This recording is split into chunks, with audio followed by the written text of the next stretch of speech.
Bonjour, merci de nous suivre sur notre chaîne Science au rendez-vous. Aujourd'hui, nous allons partager avec vous un exercice tiré de la leçon quelques propriétés chimiques des métaux usuels. Nous avons un exercice qui est là très simple et suivez bien avec moi, vous allez comprendre. On nous dit la combustion du zinc dans l'air a donné 4,05 g de monoxyde de zinc. Écrit l'équation bilan de la réaction, deuxième question, calcule la masse de zinc nécessaire. Et troisième question, quel volume de dioxygène faut-il utiliser dans les CNTP? Ça veut dire les conditions normales de température et de pression. Allons-y ensemble, suivez bien. Donc là, nous avons la première question. L'équation bilan, on peut dire l'équation bilan. De quoi? De la combustion. Ici, l'équation bilan de la réaction, si vous voulez. La réaction entre, ici, disons la combustion tout simplement du zinc. Et là, c'est capital de pouvoir écrire correctement une équation bilan. Parce que sans cela, toute la suite ne sera pas, n'aura pas de sens. Donc là, on va relire un peu la combustion. Donc, en lisant la combustion, donc le terme là doit nous renseigner. La combustion, ça veut dire quoi? Le fait de brûler un corps. Et on sait que pour brûler un corps, cela ne peut se faire en présence de dioxygène. Donc, les réactifs, ici, nous avons le zinc. Nous avons le zinc. On fait la combustion. La combustion se fait en présence de dioxygène. Sans le dioxygène, on ne peut rien brûler. OK? Donc, qu'est-ce qu'on obtient? On a dit à donner 4,05 monoxyde de zinc. Monoxyde de zinc, donc ici, dans monoxyde, ça veut dire il y a un atome d'oxygène, tout simplement. Le terme mono, ça renvoie à un. Donc ici, monoxyde de zinc, c'est ça que nous avons. Et là, si nous avons cette équation-là, ce qu'on peut faire, on peut tout simplement équilibrer. Nous avons deux atomes ici d'oxygène, on peut multiplier ici par deux atomes d'oxygène. Le zinc aussi, on multiplie, donc c'est équilibré. OK? Là, maintenant, c'est ça qu'on demande comme équation, mais on peut anticiper, on écrit en fait le bilan molaire.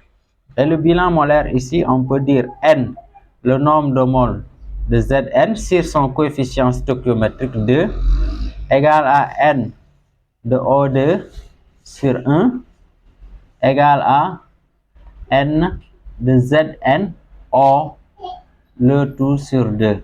Là maintenant, il y a certains qui numérotent tout simplement les réactifs et les produits. Par exemple, là, je pouvais donner 1, 2, 3. S'il y avait un quatrième élément, on met 4.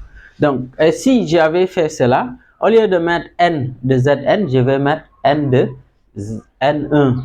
Si on parle de 1, ça désigne Zn. Si on parle de 2, ça désigne O2. Si on parle de ZnO, ça désigne tout simplement N3, je veux dire. Mais là, on va en tout cas vous laisser le soin peut-être de le faire si vous voulez. Mais là, nous allons prendre les éléments. OK? Là, maintenant, nous avons le bilan molaire. La deuxième question qu'on nous demande ici, donc la question demandée, donc là, on demande la masse de zinc nécessaire. La masse. Donc ici, on demande la masse de zinc. La masse de zinc nécessaire. La masse de zinc nécessaire. Et là, on nous demande de déterminer la masse. Donc ici maintenant, quelle est la formule qui nous permet de déterminer la masse? On sait que la masse, donc je peux dire N, Zn, zinc, égale à, disons ici, on veut la masse du moins M, on a N, Zn, fois grand M de Zn. Grand M de Zn, on connaît, la masse molaire de Zn, c'est égal à 65 grammes mol moins 1. Et ça, on connaît. OK? Donc, qu'est-ce qui nous reste ici? On ne connaît pas nombre de moles de Zn, n de Zn. Comment on va faire? D'après les données, on a une masse. La masse là, c'est la masse de monoxyde de zinc. Cette masse-là me permet de calculer le nombre de moles de monoxyde de zinc. Et je passe par le bilan molaire pour déduire le nombre de moles de zinc. Allons-y. Donc, pour le nombre de moles, on peut dire le nombre de moles de Zn O, monoxyde de zinc, c'est égal à la masse de monoxyde de zinc, le tout sur grand M de monoxyde de zinc. OK? Donc là, la masse de monoxyde de zinc, on peut déterminer cela, la masse molaire plutôt. Ici, on va mettre Zn O, donc c'est égal à M de Zn plus M de O. OK? Donc là, si on calcule M de Zn, nous l'avons dit tout à l'heure, c'est 65. M de O, c'est 16 grammes mol moins 1. Donc ici, on fait la somme, donc ça donne 81. Donc on peut dire M de Zn O égale 81 grammes mol moins 1. Donc retenez bien ça. OK? Donc c'est ça, la masse molaire. Maintenant, la masse, on connaît. La masse est donnée dans l'énoncé. Donc je peux faire application numérique. Donc ici, je fais application numérique. Je détermine N de ZNO. Et donc si on le fait, ici on a 4,05 divisé par 81. Et là, on prend la calculatrice, on calcule. Donc ça donne combien? Donc 4, on calcule. Donc ça nous donne 0,05 mol. Donc ça, c'est le nombre de moles de ZNO. Mais notre objectif, c'est de déterminer le nombre de moles de Zn. Quel est maintenant le rapport qui existe entre le nombre de moles de zinc avec le nombre de moles de ZNO, de monoxyde de zinc? Donc, on retrouve maintenant le bilan molaire. Et si on ne l'avait pas fait, on sera obligé maintenant de faire le bilan molaire. Et si maintenant, ici, on fait le bilan molaire, on retrouve le bilan molaire, on va mettre juste le rapport des éléments dont on a besoin. Donc, ce qu'on a et ce qu'on cherche. Ici, on vient de calculer le nombre de moles de Zn. Nous, on a besoin de nombre de moles de Zn ici. Donc ici, le nombre de moles de ZNO. Ici, on cherche le nombre de moles de Zn. Donc, je vais faire les rapports des deux. Je peux dire N Zn sur 2 égale N ZNO sur 2. Étant donné on a le même dénominateur 2, on peut dire tout simplement alors ici Zn, nombre de moles N Zn égale à N ZNO. OK? Cela veut dire tout simplement nombre de moles de Zn égale à 0,05 mol. OK? Donc ici, on retrouve que le nombre de moles de monoxyde de zinc est égal au nombre de moles de zinc. Maintenant, là aussi, c'est pas évident que tout le temps on a ceci, mais ici, à partir de ce que nous avons ici, donc c'est le même nombre de moles. OK?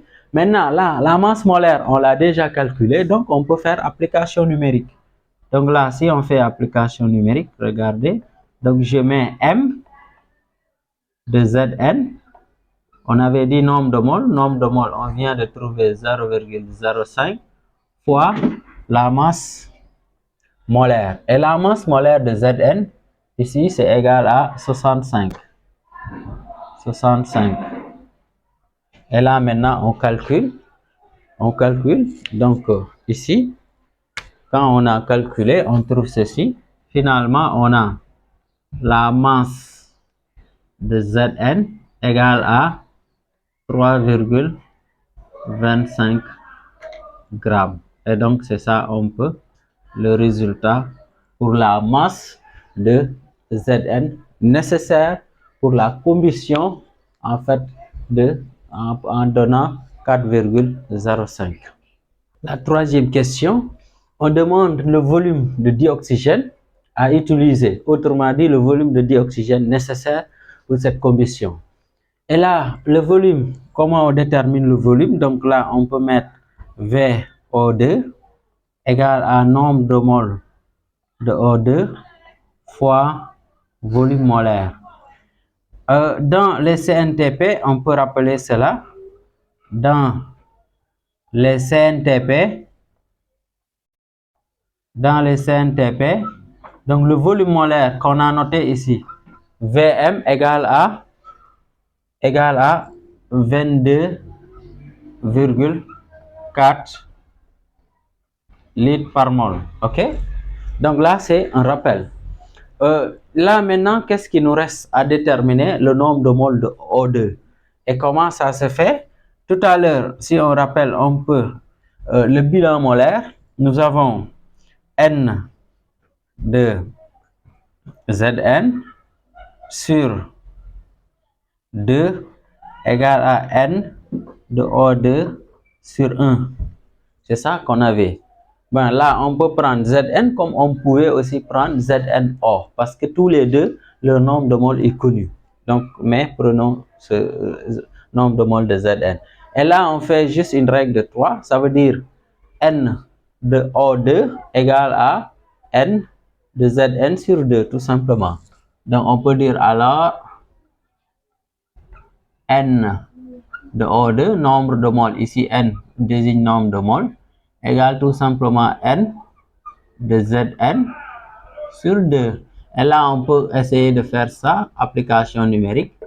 Donc là, N de O2, N de Zn, tout à l'heure, on avait trouvé 0,05. On divise par 2. Ok, donc c'est ça. Maintenant là, si on divise par 2, ça nous donne N de O2 égale 0,025 mol. Là, vérifiez bien les calculs. Est-ce que c'est bien ça? Ok, donc avec c'est ça que nous avons obtenu. Ok, donc là maintenant, on revient. Le volume, on a dit c'est le nombre de moles fois volume molaire. Le nombre de moles, on vient de calculer le volume, disons le nombre de moles. Le volume molaire, nous considérons ici que c'est bien dit dans l'énoncé, nous sommes dans les CNTP. Donc, qu'est-ce qu'on fait? On prend maintenant, on peut faire application numérique. Donc, ça devient simple. Et là, on va mettre volume de O2 égale. Donc là, on remplace nombre de moles par 0,025. Maintenant, fois le volume molaire, 22,4. Et là, maintenant, on calcule, on prend la calculatrice et on trouve ici volume de O2 égale à 0,56 litres. Le volume ici, c'est en litres directement. Et donc, c'est ça. Donc, là, vous pouvez vérifier le calcul. Donc, c'était ça qu'on voulait partager avec vous. Merci de nous avoir suivis. Merci de liker la vidéo, de la partager et surtout de vous abonner si ce n'est pas encore fait.